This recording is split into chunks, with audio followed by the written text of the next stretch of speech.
Couple members of Bad Boy with us here this evening on Hometown Jams at QFM. Johnny, Marcelli, and the new guy in the band, Xeno. Again, welcome, buddies, for coming down here.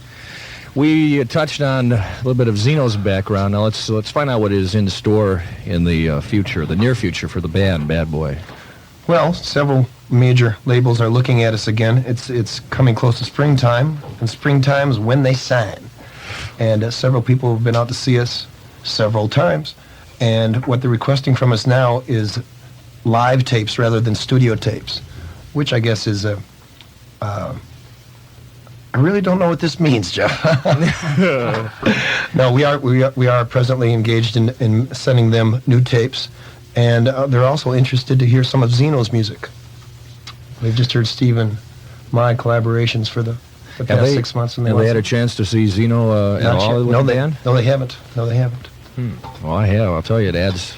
Xeno, I mean, he adds what Hector added when he came to the band, only like about twice over on it, and the band is just so sharp.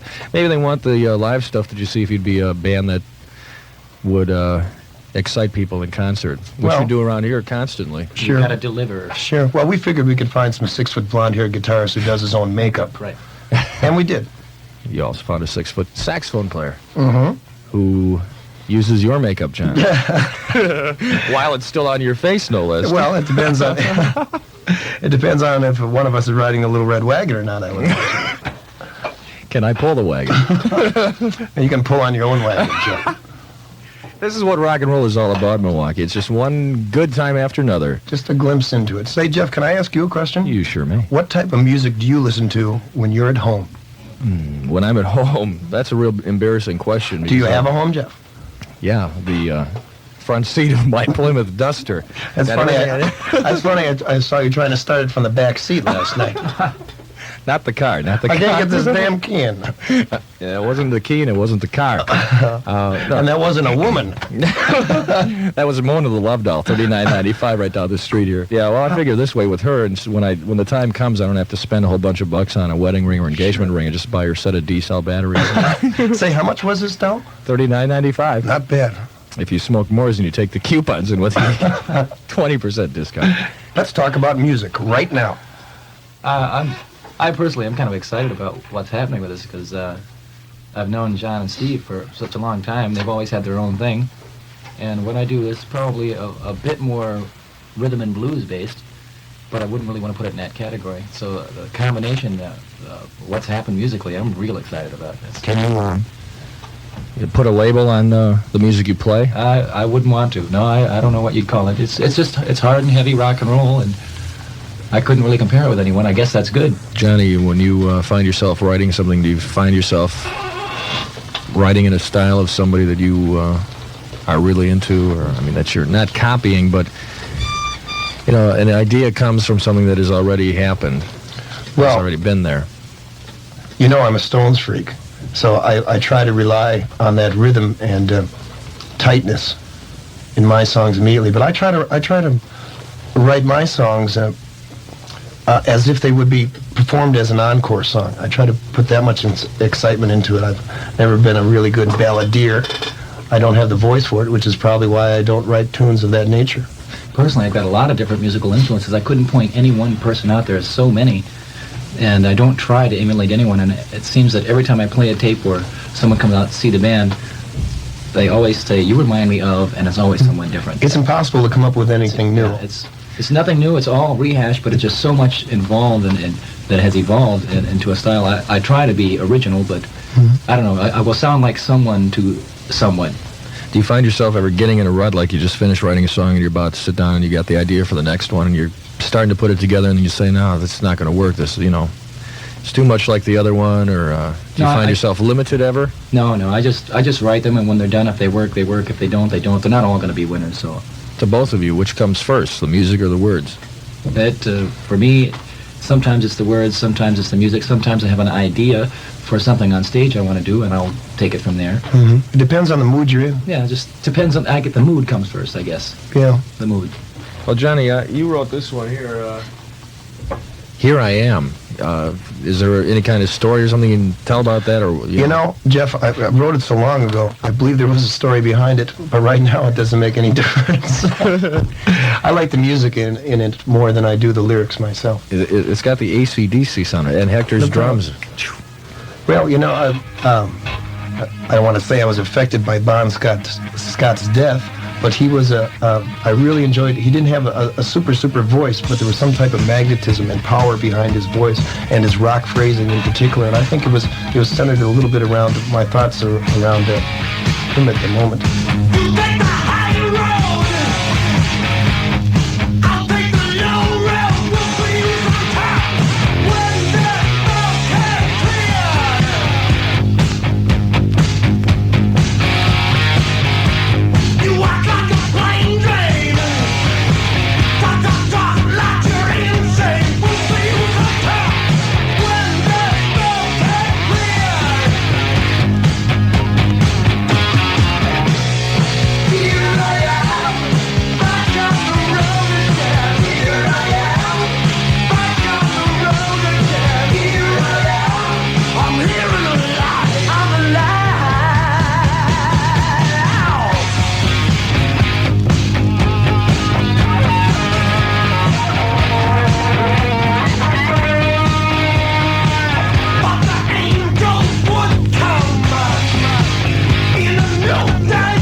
trying to tell us we're the only band that will put up with you?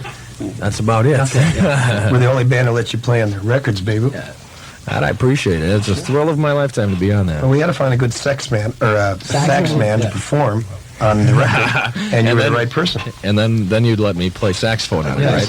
Right. And you did a good job at both, I might add. Can we find out who the lady on the album cover is with the legs? Sure, her name is Peggy. That's Peggy? all I'm going to tell you. Is it worth it? Has it been worth it for you folks? It's better than digging ditches. But is it worth it? Oh, yeah. Sure it is. Well, it's only worth it when you try to do something else and you realize how much everything else really sucks. Yeah. You know, I got burned down on it for a while. That's why I took a hiatus. But I've come back to it now, and I've discovered that, you know, geez, this is what I should be doing. This is what I've been doing most of my life. This is what I'm good at. It's what I enjoy. It's what people enjoy seeing me do. So it's just the right thing to do. So you're happy even if you don't end up sitting there with an album that sold 1 million copies? Well, I'd like that very much. I'd like that very much. Of course, that's obviously the goal. But in the meantime, there are a lot of things I can do. I can write, create, go out and play shows, and hope for the best. Do the best I can. See if you can read the parallel here, Jeff. It's like people like Bob Hope and Frank Sinatra that just can't quit. I mean, they certainly could afford to. Sure. Whereas we can't at this point. I'd like to be able to afford to someday, but I'm sure that if I do have the money to quit, I probably won't, because you can't get it out of your blood. You just keep going.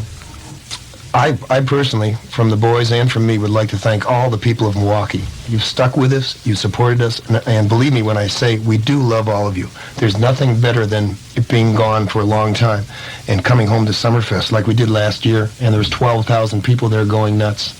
What a welcome home. Well, listen, I appreciate you guys coming down here, and I wish you the best of luck from the bottom of my heart. I appreciate everything that you have done and you have let me done with and for you guys. And Xeno, you're great. Thank you, Jeff. Thank you, Jeff. You're the best. You're the best, and we love you, baby. Likewise.